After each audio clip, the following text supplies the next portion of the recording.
Stage of produce, credit support to farmers, impetus to food processing sector. Nothing. You have to completely rationalize agriculture. Swaminathan Commission has brought out the 11th report on what we need to agriculture. We have to completely rationalize agriculture. It's not impossible. One state has shown to us. You see, one state, I not like to name that, people would not like to name that state. That state in India, this is the largest state in India, which has gone so ahead. They are on top in respect of every aspect of agriculture production. Grains, wheat, pulses, cereals, cotton, you name it. Most efficient production mechanism from what absolute negative stage 5 years ago, they have come to top. Last 5 years, that state has been growing 9%. If one state can grow 9% annually, why India cannot grow at least 1% annually? Now, he once, Chief Minister has demonstrated how agriculture is possible to grow so much, why others cannot. Now, this is it. So, we have the example. We don't have to look to China, we don't have to look to Taiwan for agriculture to grow, we don't have to look to Vietnam for plantations. We have that state. Now, that state is not only not only first in agriculture, that state is topmost in industrial growth, that state is topmost in infrastructure, power sector, that state is topmost in service sector, and that state is topmost in economic growth. Which is that state? Gujarat. That state is Gujarat. As if you would not like to, even in Prime Minister, Chief Minister's conference order, nobody liked the Gujarat model or Gujarat example, but that is the economic model. You follow that example model and you don't look anywhere, you follow that. There is a very large state, not a small state like Kerala. So it is possible. If there is a governance, if there is management, if there is proper methodology, systems, and all, it is possible. So we cannot do it. Suppose we start growing at 9%, 10% agriculture as a nation. What would have been the budget, So these are the main thrust areas: energy, managing environment and climate change, and has become so very important now. Then achieving inclusive growth. We talk about achieving inclusive growth for the 350 million people, education, health, financial inclusion, and all that. Now these are the areas you see where we need to grow. And the budgeting is done looking at so much of demand. How can you distribute? Hardly so much of money available. And 1.47 crores has gone for defense, and more than 2 crores have gone for interest payment. And all this unproductive expenditure are gone. So productive planned capital expenditure, not much resources are available. With what little available, you try to allocate for this yojana, that scheme, this scheme, mobilize the banking support, take banks to the rural areas as much as possible. Put emphasis on rural growth, educational systems you try to revamp. All these 3,000 crores here, 5,000 crores here. So you see, when you see that, we have been hearing about this 3,000 crores, 2,000 crores, 5,000 crores, 6,000 doesn't achieve. Unfortunately, we have a system where whatever money you give, 30, 40, 50% is wasted on it. People like you have to come into the government and manage finance. We don't have the methodologies to manage waste. For expenditure are wasted. Corruption and many things. Not only corruption, several things. Funds do not reach. They don't know how to manage. There are no financial managers. There are no economic managers in government. What the IAS fellows know, very little. Only 10% of the IAS have something in their head, not the rest of them. So what they can do? And they have been also rotated in several posts, and they don't get to specialize anything. And they are in charge of the economy. So we need to develop a very good management team to see that the economic concept is happening. So this is the overview of the budget, and that we are looking at these constraints, these available resources. The only thing is what the finance minister has done, the priorities he has understood. Thrust area where growth is required, he has understood. He has not wasted his allocations. He has tried to allocate as much rationally as possible. His revenue generation methodology has been good.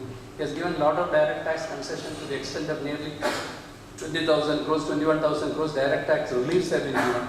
The idea is to put a lot of money, 21,000 crores by tax relief, reduction in tax rates and various tax concessions and all that. That money is put into the hands of the people, ordinary people like you and me, and the consumption goes up, the demand goes up. We will use this tax relief, which will be used for productive purposes. We will not hide and conceal that money. And to that extent, consumption will go up. And then he has rolled back some of the indirect tax measures. He has stabilized some of the indirect tax measures. So he tried to look at the indirect tax measures also as a balancing source And he found that in some areas he had given additional concessions last year, which requires to be restored. So, the excise duty from 8% was rolled back to 10%. CED, SCD, several areas, critical areas he had looked at, is 23 areas where indirect taxes have been notified for increasing. At the same time, he has also given exemptions in indirect tax area. By that, he has realized about 46,000 crores more. So you look at the budgeting exercise, 46,000 crores more he realized from indirect tax, and he spent additional 21,000 crores, and he has got a net gain of 25,000 from the tax bracket alone. So much good. And then he raised another 66,000 crores in the budget as non-recurring, non-revenue receipt. We hope he will succeed in that. We don't know, we are not very sure, but 40,000 crores out of disinvestment of public sector shares and 26,000 crores by auctioning the G3 spectrum. That should give him about 66,000 crores unaccepted and unanticipated, ordinarily exceptional, non-recurring revenue. So he has tried to, with all that, he has tried to bridge the gap and present a balancing budget. So looking at all this and looking at the economic survey that he made, that India is towards achieving growth from 8.9% growth and all, we slid to 7.2%, but we can still go back to 9% growth. We would like to achieve 10% growth in the next 2-3 years. So growth must be maintained.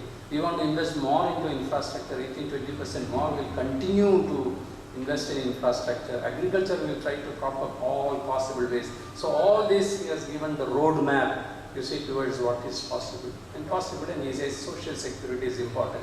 Inclusive growth is important. So I will ensure that more money is spent on health care. In health, we are spending less than 1% of our GDP. Don't that 1%. And health care, all countries spend about 7% on health care. So virtually there is no health care. Government system is not working in health care. Private initiative, because of only private initiative, you and I are walking around. Government has to allocate much more. Government has to allocate much more to education. He says he will try to do that. For that, he wants all of us to work very hard, each one to contribute, each one to put his best forward, best foot forward. Then possibly over a period of time, next 1 or 2 years, we will be able to see a better position than what we are in today. So overall, I would say that, okay, little comforting, and the worst is over. But unfortunately, he has been, if you watch the presentation of the budget, you must notice that it is going so smoothly well. All good points, nice points. No one had anything against him.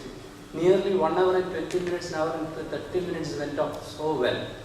As you serve nice, delicious items one after the other.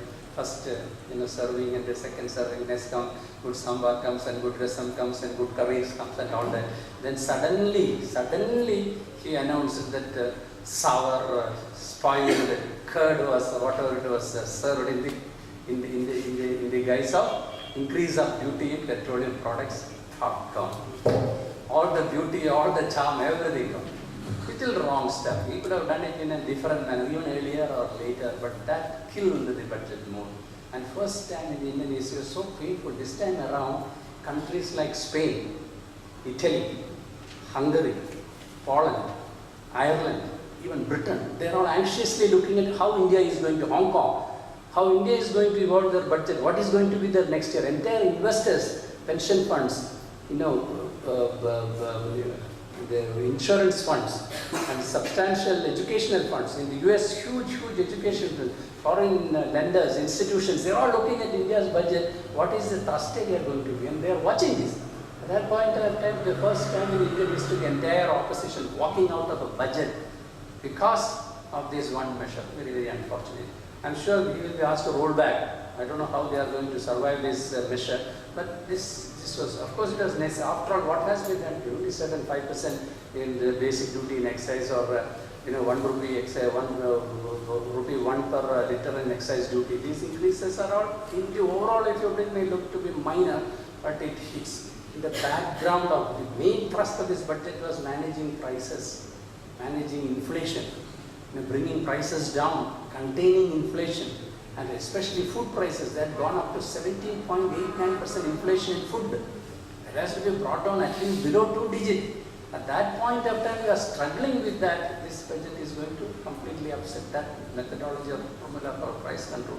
To that extent, I think there is a barring that, perhaps I would say as from a financial point, maybe acceptable budget and a growth-oriented budget or investment-oriented budget. Thank you very much.